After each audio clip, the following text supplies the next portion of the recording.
हाय आदाब सत श्री अकाल और एक बार फिर से आ गया हूँ आप लोगों के बीच में। आपका अमराज आरजे अपने 90.4 मेगाहर्ट्ज कम्युनिटी रेडियो नैनवाणी यानी कि ज्ञान की वाणी पर। अब मैं बात कर रहा हूँ आज आपसे खासम खास दिन की और खासम खास दिन के वक्त 15 अगस्त 1947 महात्मा गांधी पूरे दिन क्या करते रहे। ये सारी खबरें आती हैं हम लोग के पास BBC हिंदी के माध्यम से। हम उनका शुक्रिया अदा करते हैं और धन्यवाद करते हैं। 9 अगस्त 1947 को नोक खाली जाते हुए महात्मा गांधी कलकत्ता में रुके थे। कलकत्ता में उन दिनों सांप्रदायिक दंगों के कारण मुसलमानों के मन में डर समाया हुआ था। उन्होंने गांधी जी से अनुरोध किया कि नौ खाली जाने से पहले वो कुछ समय कलकत्ता में बिताएं ताकि शहर को जला रही सांप्रदायिकता की भयानक आग में थोड़ा पानी छिड़का जा सके। जैसे ही उन दोनों दिल्ली की यात्रा पर गए, शहीद सोहरावर्दी ने सुना कि गांधी जी कलकत्ता में हैं। उन्होंने अपनी यात्रा बीच में रोककर कलकत्ता लौटने का फैसला किया। आज़ादी से 4 दिन पहले BBC ने ब्रिटिश साम्राज्य के सबसे बड़े दुश्मन से एक संदेश देने का अनुरोध किया। गांधी जी के सचिव रहे प्यारेलाल अपनी किताब Mahatma Gandhi the last phase में लिखते हैं, जीत के साथ वो समय दुख का भी था और गांधी ने महसूस किया कि उन्हें कुछ नहीं कहना है। BBC ने जोर दिया कि उनका संदेश कई भाषाओं में अनुवादित करके प्रसारित किया जाएगा, लेकिन निर्मल कुमार बोस के जरिए महात्मा गांधी ने BBC को सख्त भाषाओं में संदेश भिजवाया। उन्होंने बोस से कहा, मुझे प्रलोभन में नहीं आना चाहिए, उनसे कह दो कि वो भूल जाएं कि मुझे अंग्रेजी आती है।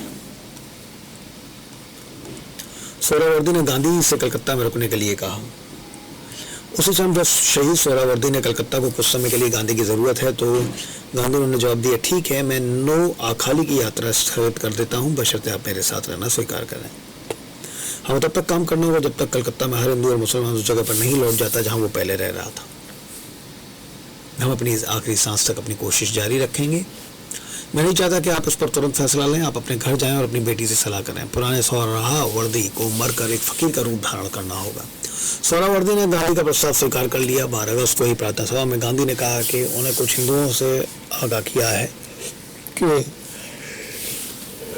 सोहरावर्दी पर विश्वास ना करें, लेकिन वो सोहरावर्दी पर विश्वास करेंगे और बदले में ये भी चाहेंगे कि उन पर भी विश्वास किया जाए। गांधी ने कहा, हम दोनों एक ही छत के नीचे रहेंगे और एक दूसरे को कुछ भी नहीं छिपाएंगे। लोगों को हर परिस्थिति में सच कहने का साहस होना चाहिए। 15 अगस्त की सुबह गांधी ने सूदपुर आश्रम और सोहरावर्दी ने अपना घर छोड़ दिया और बेलिया घाट के एक टूटे फूटे छोड़ दिए गए मुस्लिम घर हैदरी मंजिल में पहुंच गए। तुषार गांधी अपनी किताब लेट्स किल गांधी में लिखते हैं, ठीक 2:28 पर गांधी ने अपना कमरा छोड़ा। 2:30 पर वो एक कार में ड्राइवर के बगल में बैठकर हैदरी मंजिल की तरफ चल पड़े। हैदरी मंजिल कलकत्ता के गंदे इलाके बेलिया घाट में एक मुसलमान का घर था। 12 घंटों में उस घर की सफाई कर उसे रहने लायक बनाया गया था। ये घर चारों तरफ से खुला हुआ था। गांधी और उनके साथियों के लिए 3 कमरे साफ किए गए थे। एक कमरे में गांधी के रहने का इंतजाम किया गया था, दूसरे कमरे में उनके साथियों और सामान को रखा गया था, तीसरे कमरे में गांधी का दफ्तर बनाया गया था। जैसे ही गांधी और सोहरावर्दी की कारें वहां पहुंची, नाराज भीड़ ने उनका स्वागत किया। प्यारेलाल लिखते हैं, अभी भीड़ प्रदर्शन कर रही थी कि वहां एक अंग्रेज होरेस अलेक्जेंडर पहुंच गए। भीड़ ने उन्हें रोकने की कोशिश की। जब उनके साथ एक भारतीय ने भीड़ को समझाने की कोशिश की तो भीड़ ने गांधी वापस जाओ के नारे लगाना शुरू कर दिया। कुछ युवा लोगों ने खिड़की पर चढ़कर उस कमरे में घुसने की कोशिश की जिसमें गांधी रुके हुए थे। जैसे ही होरेस ने खिड़कियों को बंद करने की कोशिश की, उन पर पत्थरों की बरसात शुरू हो गई और खिड़कियों के शीशे टूटकर हर दिशा में उड़ने लगे। गांधी पर मुस्लिम समर्थक होने का आरोप। वहां मौजूद हिंदुओं ने गांधी पर मुस्लिम समर्थक होने का आरोप लगाते हुए उनसे बेलिया घाट छोड़ देने के लिए कहा। प्यारेलाल लिखते हैं, गांधी ने लोगों के साथ 2 बार मुलाकात की। लोगों ने गांधी से शिकायत की कि वो पिछले साल 16 अगस्त को कहां थे जब उनके खिलाफ डायरेक्ट एक्शन की शुरुआत हुई थी। मुसलमानों के इलाके में थोड़ी परेशानी आई तो आप उन्हें बचाने दौड़ते हुए चले आए। गांधी ने जवाब दिया, अगस्त 1946 से लेकर अब तक हुगली का पानी बहुत बह गया है। उस समय मुसलमानों ने जो कुछ किया वो गलत था, लेकिन 1946 का बदला 1947 में लेने का क्या फायदा है। अगर बेलिया घाट के हिंदू अपने मुस्लिम पड़ोसियों को वापस आने का न्योता दे दें तो वो मुस्लिम बहुल इलाके में जाकर उनसे भी हिंदुओं को वापस बुलाने का अनुरोध करेंगे। गांधी की इस मुद्रा से हिंदुओं की नाराजगी तुरंत दूर हो गई। गांधी ने कहा, मैं अपने आप को आपके संरक्षण में दे रहा हूँ। आपको छूट है कि आप मेरे खिलाफ हो सकते हैं। मैं अपने जीवन के अंतिम पड़ाव पर पहुंच गया हूँ। मैंने 9 खाली के मुसलमानों से भी इसी अंदाज में बात की कि आप क्यों नहीं देख पा रहे हैं कि इस कदम से मैंने 9 खाली में हिंदुओं की सुरक्षा की जिम्मेदारी एक तरह से शहीद सोहरावर्दी और उनके साथियों पर छोड़ दी है। लेकिन जब दिल्ली में सरदार पटेल ने सुना कि गांधी जी हैदरी मंजिल में रहने चले गए हैं तो उन्होंने गांधी को पत्र लिखकर अपनी चिंता का इजहार किया। उन्होंने लिखा तो आपको कलकत्ता में रोक लिया गया है, वो भी एक ऐसे घर में जो खंडर बन चुका है और जो गुंडों और बदमाशों का अड्डा है। क्या आपका स्वास्थ्य तनाव झेल पाएगा? मुझे पूरा अंदाजा है कि वो बहुत गंदी जगह होगी, मुझे अपने बारे में बताते रहिएगा। उसी शाम हैदरी मंजिल के आते में हुई प्रार्थना सभा में करीब 10,000 से अधिक लोग मौजूद थे। गांधी ने उन लोगों को संबोधित करते हुए कहा कि कल 15 अगस्त को हम ब्रिटिश शासन से मुक्त हो जाएंगे, लेकिन आज आधी रात को भारत 2 देशों में विभाजित हो जाएगा। कल का दिन खुशी के साथ साथ दुख का भी दिन होगा। अगर कलकत्ता में 20 लाख हिंदू और मुस्लिम एक दूसरे की जान के प्यासे हो रहे हैं तो मैं किस मुंह से 9 आखाली जाकर मुसलमानों के सामने हिंदुओं का केस रखूंगा। प्रार्थना के बाद गांधी अपने कमरे में आ गए। थोड़ी देर बाद वो सड़क की तरफ खुलने वाली खिड़की के सामने पहुंच गए। नीचे खड़ी भीड़ सोहरावर्दी के खिलाफ नारे लगा रही थी। तुषार गांधी लिखते हैं, गांधी ने सोहरावर्दी को अपने बगल में आने के लिए कहा। उन्होंने अपना एक हाथ सोहरावर्दी और दूसरा हाथ मनु के कंधे पर रखा। भीड़ में से किसी ने चिल्लाकर सोहरावर्दी से पूछा, क्या आप 1 साल पहले कलकत्ता में हुई हत्याओं के लिए जिम्मेदार नहीं थे? सोहरावर्दी ने उन हत्याओं में अपनी भूमिका स्वीकार करते हुए कहा, हाँ, उसके लिए मैं जिम्मेदार था। भीड़ का इस पर सकारात्मक असर हुआ।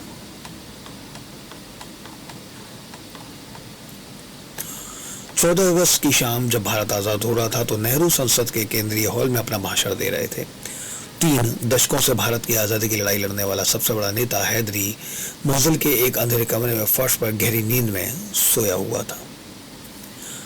माउंट बेटन और नेहरू दोनों ने गांधी से आज़ादी के दिन दिल्ली में रहने का अनुरोध किया था, लेकिन गांधी ने कहते हुए उस अनुरोध को स्वीकार नहीं किया था कि कलकत्ता में उनकी ज़्यादा ज़रूरत है।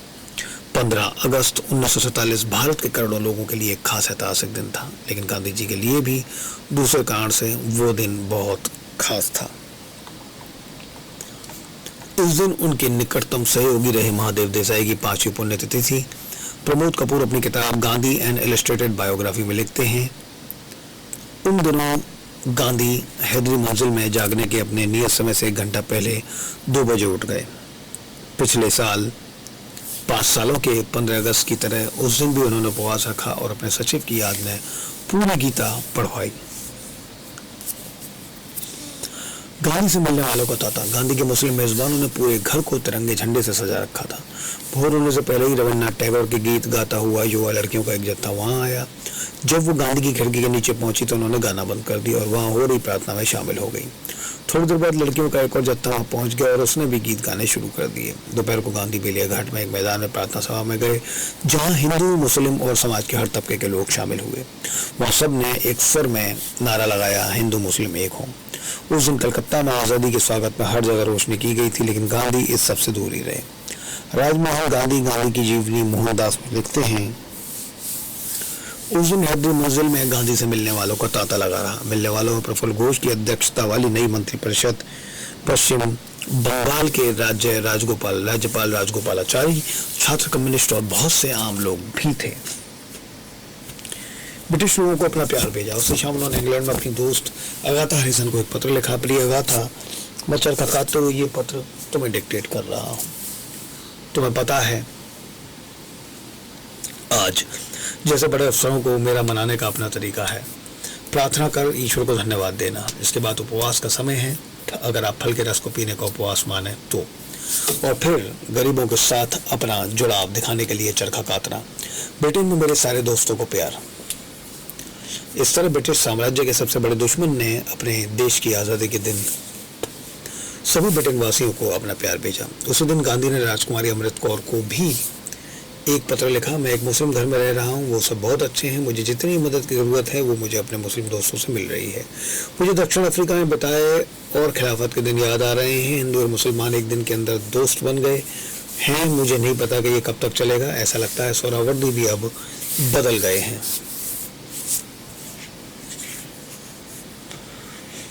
कलकत्ता शहर का कार से दौरा।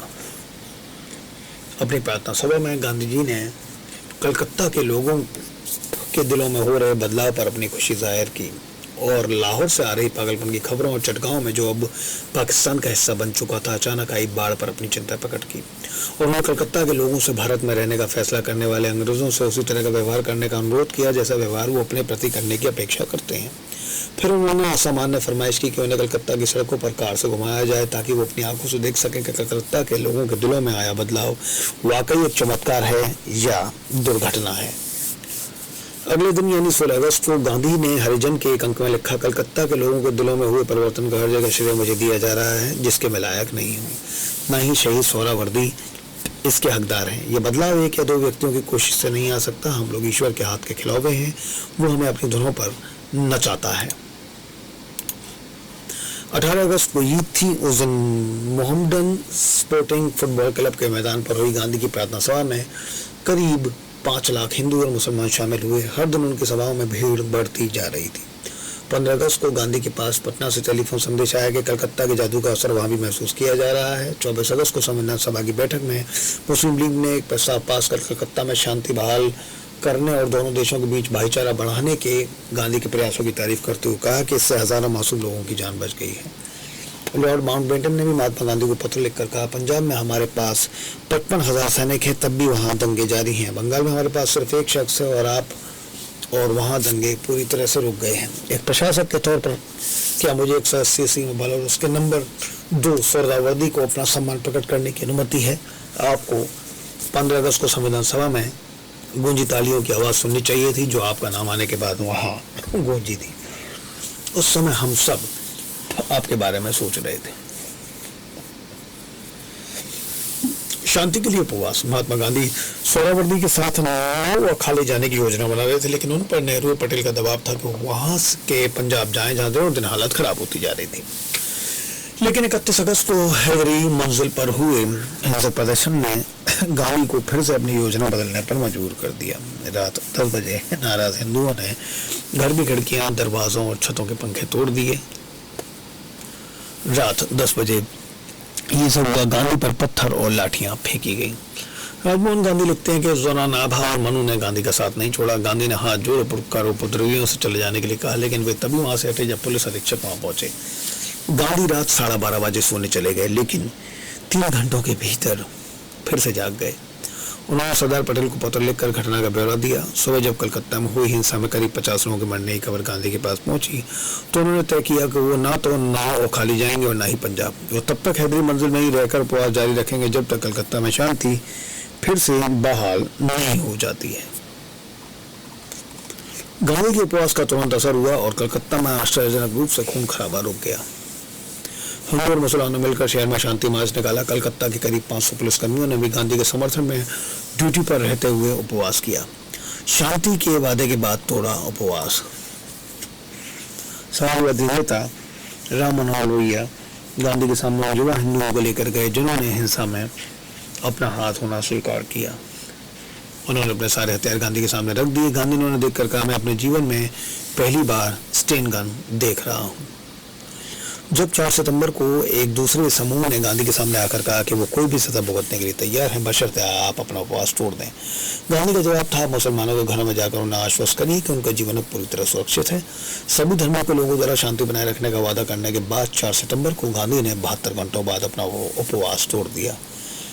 पश्चिम बंगाल के राज्यपाल चक्रवर्ती राजगोपालाचारी ने शहर के रोटरी क्लब में दिए गए भाषण में कहा, गांधी ने अपने जीवन काल में बहुत सी उपलब्धियां हासिल की हैं, लेकिन मैं नहीं समझता कि वो उपलब्धियां उतनी महान है जितनी कलकत्ता की उनकी शांति बहाल करवाने की ये उपलब्धि है। ये स्टोरी पहली बार 15 अगस्त 2022 को BBC हिंदी पर प्रकाशित हुई थी। बने रहिए मेरे साथ 90.4 मेगाहर्ट्ज कम्युनिटी रेडियो न्यायवाड़ी पर। धन्यवाद।